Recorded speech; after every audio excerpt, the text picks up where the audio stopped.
MA final राजनीति विज्ञान के 9th प्रश्न पत्र भारत में ग्रामीण और स्थानीय स्वशासन संस्थाएं, और इसके अंतर्गत आज मैं आपको प्राचीन भारत में स्थानीय स्वायत्त शासन संस्थाओं का विकास विस्तार से बताऊंगी।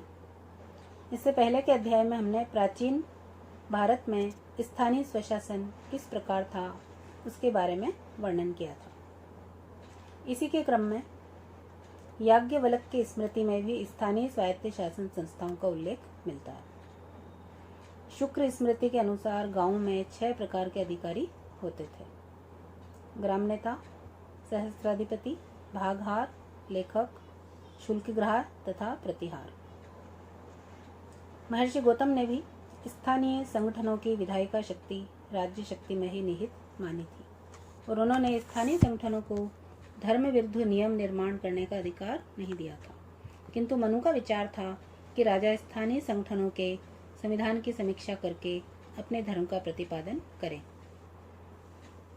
बृहस्पति और नारद ने भी स्थानीय संगठनों का उल्लेख किया है तथा यह प्रतिपादित किया है कि राजा इन संगठनों के अधीन विधान का संरक्षण करें। वशिष्ठ ने भी राज्य द्वारा स्थानीय संगठनों पर प्रशासकीय नियंत्रण को स्वीकार किया है। मनु का विचार यह था कि यदि स्थानीय संगठन अपने नियमों तथा सदस्यों द्वारा किए गए समझौतों का पालन नहीं करते हैं तो राज्य शक्ति के द्वारा ऐसा करने के लिए उन्हें बाध्य भी कर सकता है। स्मृतियों के विवेचन से स्पष्ट होता है कि राजा स्थानीय संगठनों के नियमों को मान्यता देते थे, किंतु उनके कार्यान्वयन का नियंत्रण अपने हाथ में रखते थे। ग्राम का स्थानीय शासन स्वतः संचालित था। कर, आक्रमण, रक्षा आदि बातों के अतिरिक्त केंद्रीय शासन किसी प्रकार का हस्तक्षेप नहीं करता था, केवल एक सामान्य नियंत्रण मात्र होता था। कौटिल्य ने ऐसी स्थानीय संस्थाओं का उल्लेख किया है जो प्रायः राजा के हस्तक्षेप से मुक्त रहती थी। अर्थशास्त्र में प्रतिपादित किया गया है कि राजा को ऐसे गांवों की रचना करनी चाहिए जिसमें कम से कम 100 परिवार तथा अधिक से अधिक 500 परिवार रहते हों।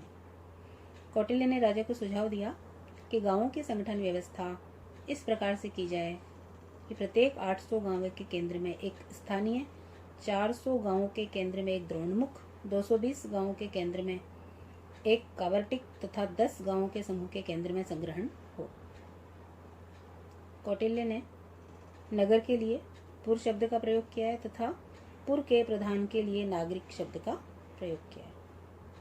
नागरिक को कौटिल्य ने नगर की समूची कानून और व्यवस्था तथा प्रशासनिक कार्यों के लिए उत्तरदायित्व सौंपा था।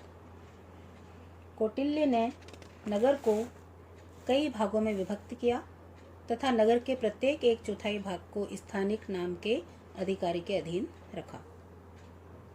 प्रत्येक 10, 20, 40 परिवारों पर एक गोप की नियुक्ति की व्यवस्था थी, जिसका कार्य इन परिवारों के स्त्री पुरुषों की जाति, गोत्र, नाम तथा व्यवसाय की जानकारी रखने के साथ ही उनके आय तथा व्यय की जानकारी भी रखना होता था। कौटिल्य के अर्थशास्त्र में स्थानीय प्रशासन की व्यवस्था बहुत ही उत्तम थी। मौर्य काल में ग्राम शासन की सबसे छोटी इकाई थी तथा ग्राम की जनता स्वयं अपने मुखिया का चुनाव करती थी, जिसे ग्रामिक कहा जाता था। चंद्रगुप्त मौर्य के शासनकाल में शासन शक्तियों का विकेंद्रीकरण किया गया था। मेगस्थनीज ने उस समय के पाटलिपुत्र नगर के शासन के वर्णन में लिखा है कि नगर का कार्यभार 5-5 सदस्यों वाली 6 समितियों में विभक्त था।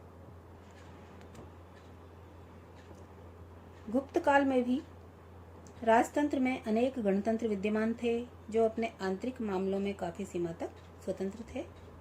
प्रशासन की सबसे छोटी इकाई ग्राम थी और जिसका मुखिया ग्रामिक कहलाता था। पंडित जवाहरलाल नेहरू ने भी लिखा है कि प्राचीन भारत में ग्राम सभाओं के पास विशाल शक्तियां थीं। इन्हें प्रशासनिक एवं न्यायिक दोनों प्रकार के अधिकार प्राप्त होते थे। रमेश चंद्र मजूमदार के अनुसार ग्राम सभाएं गांवों की भूमि की पूर्णतः स्वामिनी होती थी। वे ही गांवों की ओर से सरकार को राजस्व देने हेतु उत्तरदायी होती थी। डॉक्टर आलतेकर का विचार है कि प्राचीन भारत में ग्राम पंचायतों का अस्तित्व था, उन्हें पर्याप्त प्रशासनिक शक्तियाँ प्राप्त थीं तथा राजा उनमें कम से कम हस्तक्षेप करते थे। इस प्रकार से प्राचीन भारत में भी स्थानीय प्रशासन की व्यवस्था अति महत्वपूर्ण रही।